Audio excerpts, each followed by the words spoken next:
I spent 10 long years chasing my own SIBO symptoms. Herbal protocols, the low FODMAP diet, probiotics, antibiotics, and that's where I found acupuncture, and yet every single time it came back. Here's what I realized from my own SIBO journey. I was treating SIBO like it was a problem to solve when it was actually a sign and a messenger. And whether I was following the conventional playbook or the natural medicine route, I was making the same mistake in both arenas. I was chasing the symptom instead of asking why my body created it in the first place. I'm Dr. Kinney, root cause health detective and IFM certified functional medicine practitioner. And after too many years being the SIBO patient and now working with many patients as the healer, I see the patterns that most protocols miss entirely. In this video, I'm breaking down my 3-system SIBO blueprint, but I'm layering in the piece that I ignored for years. And you'll learn how addressing what's really going on underneath gets people off the supplement hamster wheel and into actual recovery. Once you understand how these systems work together, you'll never look at SIBO the same way again. And if this type of content resonates with you, hit that like button. It helps me get this information to people who are tired of chasing symptoms and protocols and ready for real personalized answers. So let me take you back to 15 years ago. I was in my 20s and dealing with chronic acid reflux that would not quit to the point where water would bother it. This is right around the time that PPIs went over the counter instead of being only prescription, and that's exactly what my primary recommended. This is a medication that shuts off your stomach acid production for acid reflux. And it worked, sort of. I became very dependent on it. The reflux got better as long as I was on it. But looking back, that's probably when my digestive energy and digestive fire started dimming altogether. Gradually, underneath this low stomach acid situation, I developed SIBO. And because I'm in functional medicine now, I know this is a classic example of how SIBO develops.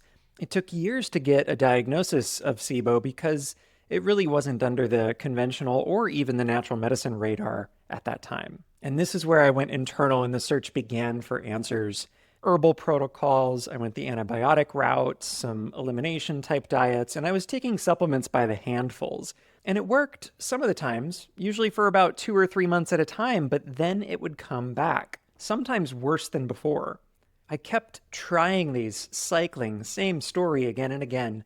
A temporary win here and there, but then each time it came back, I was more and more frustrated, more confused, and honestly burnt out and depressed about the whole thing. And here's the connection that I didn't understand at the time. I was a very high-stress person, maybe not perceived emotionally, but my body's chemistry was definitely feeling it. I was a perfectionist.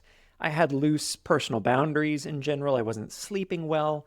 And I was carrying some unprocessed trauma from my 20s. I had heard that stress affects digestion, but I truly didn't connect the dots with how profoundly it does so. Our nervous systems are intricately connected, and mine was stuck in a state of constant activation, and my gut ecosystem and digestive processes were literally collapsing and failing to recover fully. Every time my SIBO came back, I would go internal and I'd blame the bacteria, or I'd blame my diet, or maybe I wasn't strict enough with a certain protocol.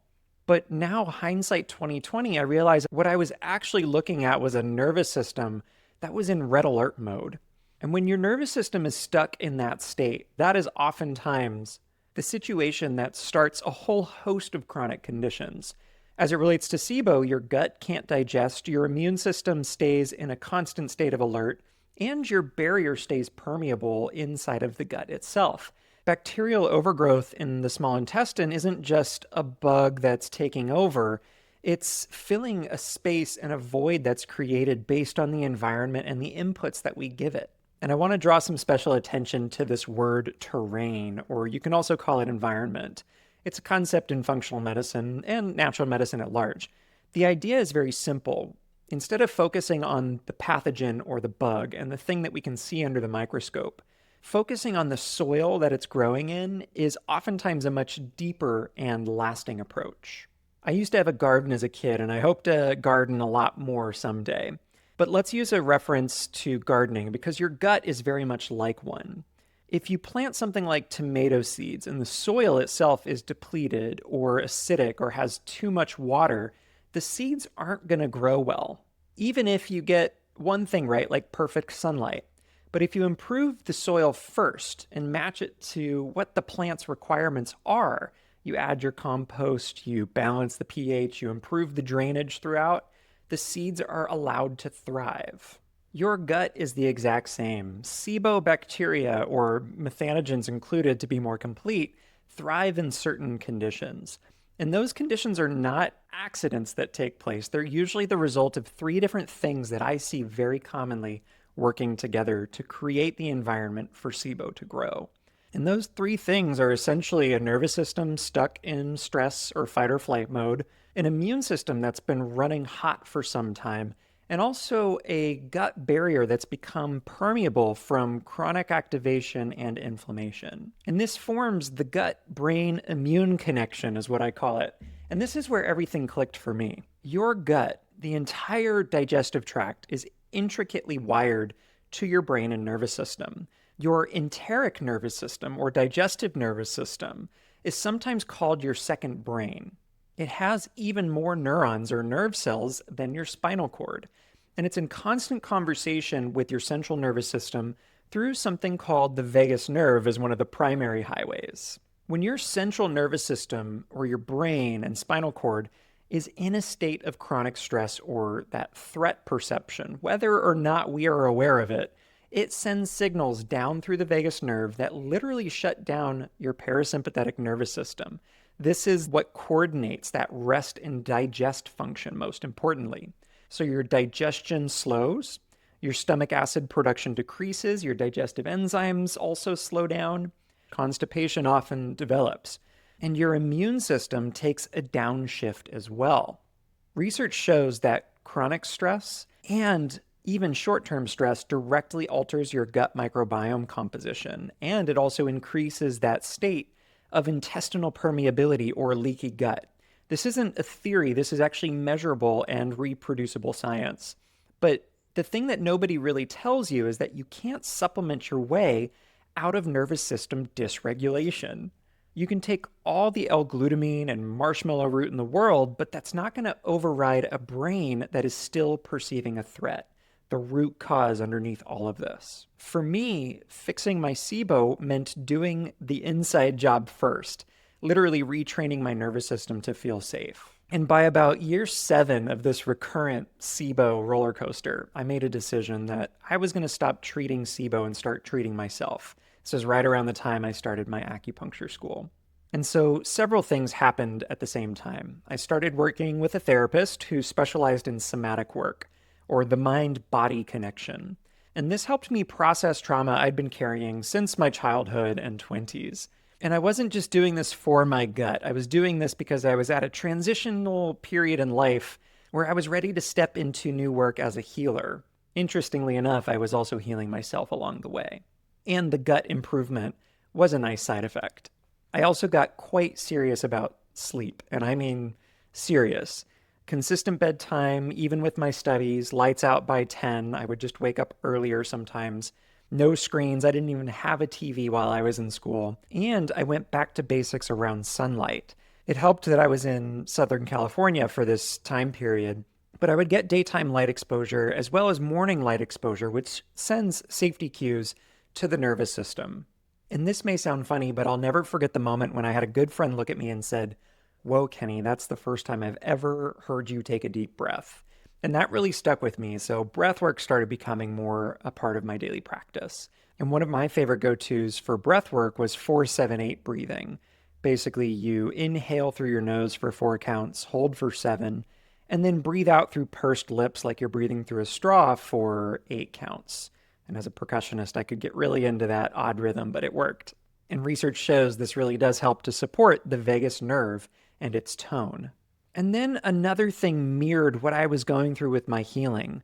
I had a new relationship with setting boundaries, and I'm talking real ones. I found the voice to say no to things that didn't serve me, and I invested in relationships with people who got me and understood what I was trying to do. I stopped trying to be perfect at school, at work, And I started moving my body in ways that felt good for me. And what happened when I really shifted the work from trying to calm a bacteria to trying to support my nervous system foundations is my bloating started to decrease. My acid reflux slowly disappeared, and I stopped needing to rely on PPIs or other herbs. And it wasn't dramatic, but it was this gradual thing that I noticed one day. Oh my gosh, tomatoes don't bother me, or I can drink coffee again, for instance. And not just that, but I felt more present in my life. My energy improved, I slept better, and most importantly, the SIBO itself didn't come back. The minute I shifted from how do I kill the bacteria to how do I create an environment where my body doesn't need dysbiosis to communicate something, everything changed. And that is root cause medicine boiled down to its most basic level. Now, I want to ground this in some science and some research too, because if you're the type of person like me who doesn't want just a story, you want to understand why this works. Recent research in 2024 shows that chronic stress and metabolic dysregulation, like blood sugar imbalances, directly feed inflammatory states in the digestive tract and create dysbiosis patterns or imbalanced microbiome patterns. Essentially, this means that when your stress hormones like cortisol, epinephrine, and norepinephrine stay elevated, they shift the balance of your gut bacteria toward organisms that thrive in inflammation. It's not random, just biology. And there's another study from 2024 that shows an association between SIBO and psychiatric disorders. This matters because it tells us the connection is not just one way. This isn't stress just causing things in the gut. This is also that SIBO can worsen situations like depression and anxiety, which further activates your nervous system into that threat mode or fight or flight mode.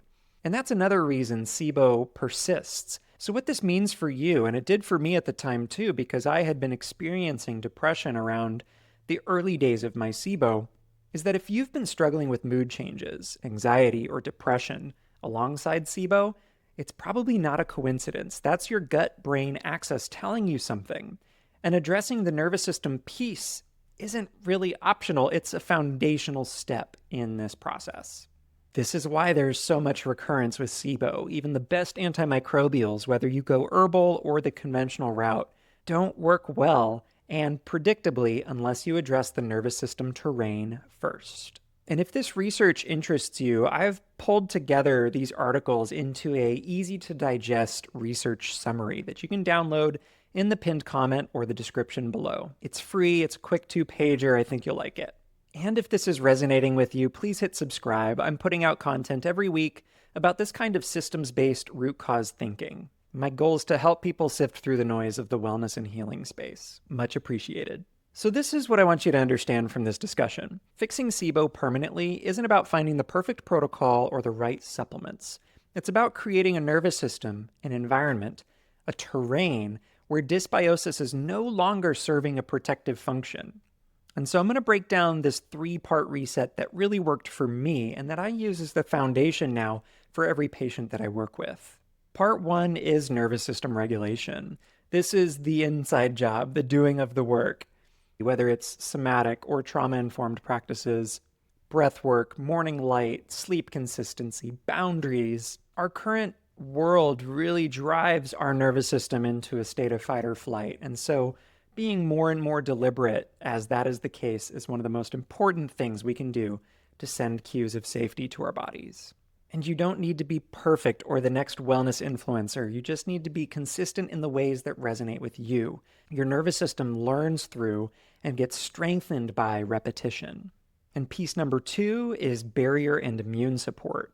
Once your nervous system begins to downshift from that threat or fight or flight mode, your barrier can actually heal as well because it's not getting the signals from the nervous system to break down or deteriorate. And this is when supports like L-glutamine, bone broth, anti-inflammatory herbs like turmeric and quercetin can work more effectively.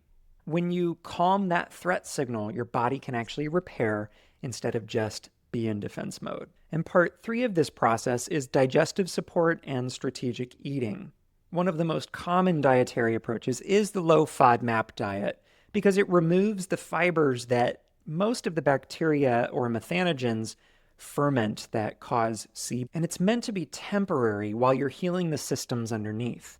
And what actually mattered for me a lot at the time was slowing down and mindful eating, chewing my food deliberately, breathing a bit more throughout, making sure I was sitting down when I was eating meals. Each of these techniques supports the strength of that vagus nerve tone, or that rest and digest nervous system tone that helps with all of digestive processes. And I want to be very honest here. If you've tried the protocols and they didn't stick, we live in a paradigm that likes to blame things on the bug or a singular issue. And it's not because you didn't follow the protocols well. It's probably because something like the nervous system piece wasn't addressed. I see this all the time with patients who have come in with recurrent SIBO. And they've tried everything. They've done the low FODMAP diet, the antimicrobials, the rifaximin, and it keeps coming back. So when we shift focus to the inside work, the sleep, the boundaries, the stress resilience, or get insight into the resilience with something like a salivary cortisol test, it's not magic, it's biology. We're understanding the actual chemistry that takes place between the gut and the brain. So the protocols didn't necessarily fail, but they weren't addressing the actual root cause, which is a terrain issue. And bacteria loves terrain that supports them. And the one thing that I wish I knew 10 years ago is how truly interconnected the gut and the brain are. They are inseparable. Your immune system is not separate from your stress response, and your gut health is not separate from your stress response. Everything is deeply interconnected. They are all talking to each other all the time. And if this is resonating with you and you'd like my eyes on your case, and you live in Texas, California, or Florida currently, where I'm licensed, I offer a free health mystery map call where we discuss your case and see if my approach to functional medicine might match up with your needs. The link is in the description below if that's you. Now, here's what a lot of people ask me after understanding this piece. Okay, so I get it, the nervous system, the gut-brain connection. But what about my gut specifically? How do I know which systems are not communicating well in my SIBO? I've got a video that breaks down 3 deeply interconnected systems that almost always lead to SIBO recurrence. And you'll learn my 3-system SIBO blueprint, so see which of the systems might be off for you. I'm Dr. Kenny, Root Cause Health Detective. Thank you for watching, and I'll see you in the next video.